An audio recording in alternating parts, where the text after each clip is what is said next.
건널비, 부피, 닮은비 보시겠습니다. 자, 구의 건널비입니다. 구는 원을 회전시키면 나오는 입체죠.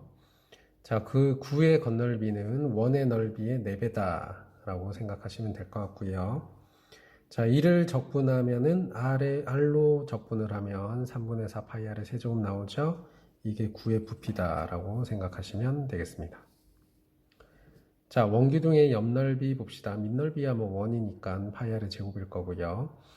자, 원기둥의 옆넓이는 직사각형의 모양이고 그 다음에 여기 요 높이가 h이기 때문에 직사각형의 넓이가 옆넓이가 되겠습니다. 자, 그 다음에 부채꼴의 호의 길이와 넓이는 별표를 하나 하겠습니다. 이건 자주 나오니까요.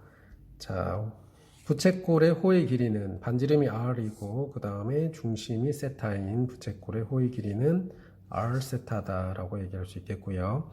그 다음에 이 부채꼴의 넓이는 2분의 1 RL이다 라고 얘기할 수 있겠고, 여기서 이 L은 호의 길이니까 대입하시면 2분의 1 R제곱 세타다 이렇게 나타낼 수 있겠습니다. 자, 원뿔의 옆넓이 보겠습니다. 자, 원뿔의 옆넓이를 뭐 이것저것 인터넷에 검색을 해보시면 많이 나오는데요. 그게 여기 밑면 보시죠. 밑면의 반지름의 길이를 이 스몰 r로 잡으면, 자, 여기 모선 길이 있죠. 자, 이 길이를 뭘로 잡느냐에 따라 사람들이 좀 헷갈려 합니다. 그래서 저는 아예 문자를 이렇게 구분해 놨습니다. 좀 여러분들 보시기 편하게 구분해 놨고요. 자, 이 길이를 m이라고 하고 이 길이를 r이라고 하면 지금 이 원뿔을 펼치면, 자, 위에 옆면은 어떻게 된다? 부채꼴 모양이 나오겠죠? 그리고 밑면은 당연히 원이 되겠습니다. 그러면 자, 이렇게 부채꼴의 호의 길이는 이 원의 둘레의 길이와 같겠네. 자, 반지름이 r인 원이기 때문에 이 파이 r이 자, 이 부채꼴의 호의 길이가 되겠습니다. 그럼 우리 방금 보셨듯이 부채꼴의 넓이는 어떻게 구한다? 2분의 1 이 길이 곱하기 이 길이죠? 따라서 똑같이 적용하면 2분의 1 이 길이 곱하기 이 길이가 되겠습니다. 2분의 1 곱하기 1. 자, 그래서 약분되고요. 이렇게 나오는데 실제로 원뿔의 옆넓이는 부채꼴이다. 이것만 생각하시면 해결할 수 있는 개념이 되겠습니다. 네, 토러스의 건넓이와 부피 보시겠습니다. 이 토러스는 뭐냐면 우리가 저기 물놀이 갈 때 쓰는 튜브 있죠. 그 튜브의 모양을 떠올리시면 됩니다. 자, 튜브가 지금 이렇게 완벽하게 동그란 모양 있죠. 얘를 뺑그르르 회전시켰다는 거죠. 자, 회전시키면 나오는 그 입체 있죠. 그 입체를 토러스라고 하고요. 그 토러스의 건넓이는 지금 보이시죠? 이 동그란 게 계속 그려질 거예요. 이렇게. 그죠? 그래서 이 원의 둘레들을 모두 다 모으면 되겠네. 얼만큼? 회전을 원의 모양으로 시키기 때문에요. 자, 이렇게 한 바퀴 돌렸을 거란 얘기죠.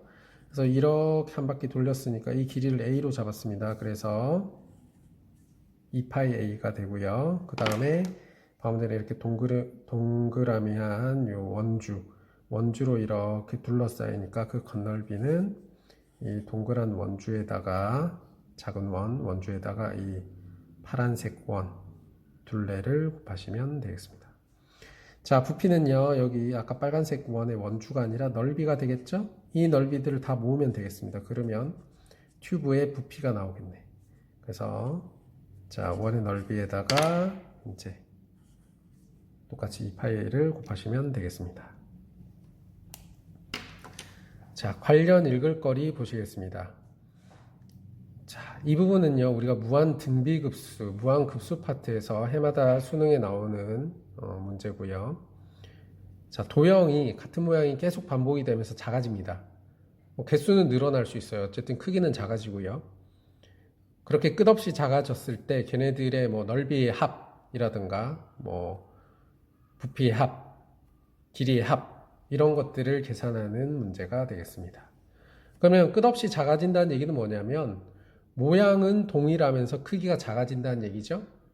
즉 닮음인 경우에 대해서 문제가 물어보고 있는 겁니다. 그러면 닮음인 경우는요, 우리가 닮음비가 뭔지를 캐치해내야 그 다음에 뭐 공비를 이용하든 해서 급수를 구할 수가 있을 텐데, 그럼 이 닮음비가 뭔지 봅시다.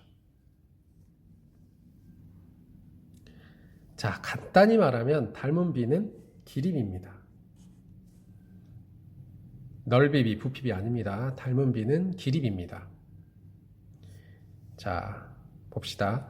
왼쪽의 그림과 오른쪽의 그림은 모양이 닮았죠? 제가 이렇게 직접 그리면서 똑같이 그리기 위해서 어떤 방법을 취했냐? 하나 그려놓고요. 확대해서 하나 캡처했습니다. 그러니까 모양은 완전히 똑같습니다. 자, 그렇다면 이 닮은비를 구하고 싶어요. 그러면 막연히 길이를 구할 수 없으니 예를 들어 이 변을 비교하면 길이비 나오겠죠? 제일 간단한 형태겠네요. 근데 만약에 이 변의 길이를 우리가 구할 수 없다면 실패냐? 그게 아니라 다른 변의 길이, 굳이 변이 아니어도 됩니다. 특징점을 잡아서 이렇게 AB를 잡으면 이렇게 CD를 잡으면 되겠죠? 그 특징점들을 이어서 닮은 비를 구할 수 있다는 겁니다. 이렇게. 자, 그러면 특징점을 이렇게 잡을 수도 있어요. A', B'. 자, 그러면 C', D' 이렇게 특징점을 잡을 수 있겠죠? 즉, 모양이 닮았으니까 뭐 여러분들이 이 길이와 이 길이의 비를 계산하든가 이 길이와 이 길이의 비를 계산하든가 이 길이와 이 길이의 비를 계산하든가 모두 동일할 거다라는 얘기입니다. 그게 모두 다 뭐다? 닮은 비다. 길이비다. 라고 얘기를 할 수 있겠습니다. 그러니까 이런 닮음과 관련된 문제는요, 닮은 비를 우리가 캐치해내야 됐고요. 그러면 닮은 비를 구하기 위해서는 이렇게 특징점을 잡고 풀자. 그래서 복잡한 문제, 닮은 문제 같은 경우는 이렇게 특징점을 잡는 것부터 문제풀이가 시작된다라고 생각하시면 될 것 같습니다. 자, 그렇다면 이렇게 닮음과 관련된 문제가 수능엔 어떻게 출제되었었는지 한번 봅시다. 자, 2016 수능에서는요, 이런 정사각형 안에 이런 5개의 도형이, 자, 지금 정사각형 원 이렇게 돼 있죠? 자, 이런 모양이 반복이 된다. 닮은 비가 몇이냐? 자, 2019 수능에서는요, 자, 이 모양이 계속 닮음이다. 2018 수능에서는요, 정삼각형이 나왔었고요.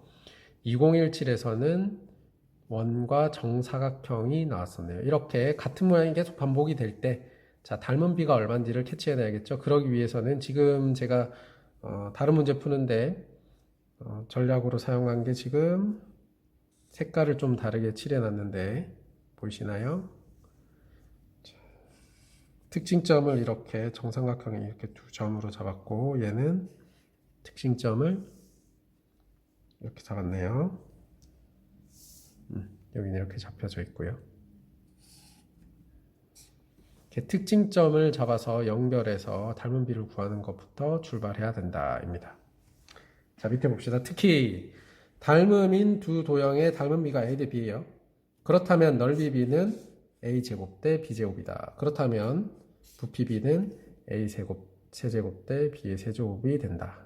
입체인 경우는 그렇습니다. 네, 관련 읽을 거리 보시겠습니다. 걸리버 여행기 이야기입니다. 자, 걸리버의 키를 소인국 사람의 키의 12배로 묘사하였다. 자, 그랬을 때 걸리버의 옷감은 소인국 사람의 144배. 자, 그 다음에 식량은 1728배.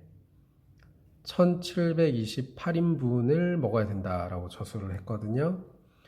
자, 그게 바로 닮은 비와 넓이 비, 부피 비에 대한 수학적인 개념이죠.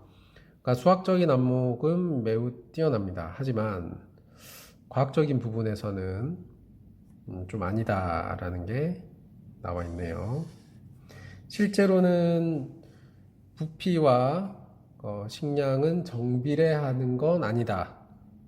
그러니까 늘어나긴 늘어나는데 부피가 커질수록 필요한 식량은 늘어나지만 정비례만큼 늘어나는 건 아니니까 실제로 걸리버는 소인국 사람의 식사에 270인분 정도면 적당하다라는 주장이 있습니다.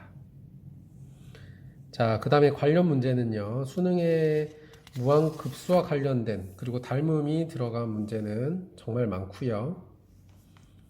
자, 그 문제들을 다 제가 넣어놨으니까 전부 다 풀어보시기 바라고요. 뒤에 종합 문제에서도 아마 등장을 할 것 같습니다. 자, 관련 문제들도 한번 풀어보시기 바랍니다. 네, 평면 도형과 입체 도형에 대해서 한번 봅시다. 자, 평면 도형은 두께가 없다. 입체 도형은 두께가 있다. 자, 이렇게요. 두께가 있느냐, 없느냐. 자, 기둥과 뿔에 대해서 또 생각을 한번 해봅시다. 자, 각 기둥은요, 지금 보시면 여기 우리가 윗면이라고 표현하는 게 실제로는 밑면이죠. 그러니까 윗면, 아랫면 이런 건 없고요. 수학에서는 그냥 둘 다 밑면이라고 보시면 됩니다. 합동이어야 합니다. 그리고 둘은 평행해야겠네요. 자, 두 평면이 공간에서 평행한 상황에서 그 두 평면 위에 합동인 이렇게.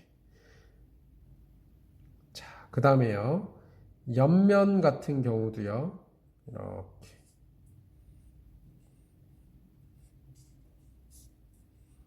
그러니까 기둥을 우리가 판별하는 거는 굉장히 쉬워요. 그냥 이렇게 밑면과 평행하게 잘랐을 때 같은 모양이 이렇게 계속 나오면 됩니다. 자, 각불 보겠습니다. 자, 다각형인 밑면 하나와 그 다음에 삼각형인 꼭지점 하나를 공유하는 삼각형인 옆면들로 이루어진 입체를 말한다. 이 다각형은요, 뭐 삼각형일 수도 있고 사각형일 수도 있고 오각형일 수도 있고 그래서 삼각불, 사각불, 오각불 등등이 되겠네요. 자, 각불대는요. 자, 각불을 그냥 이렇게 자르면 돼요. 어떻게 자른다? 밑면과 평행하게 잘라버리면 나오는 모양이 되겠습니다. 자, 단면은 뭐냐? 자른 면이죠? 그래서 이 파란색 입체가 있는데 이 노란색 평면으로 잘랐을 때 나오는 이 보라색 보이시죠? 이 보라색이 바로 단면이 되겠습니다.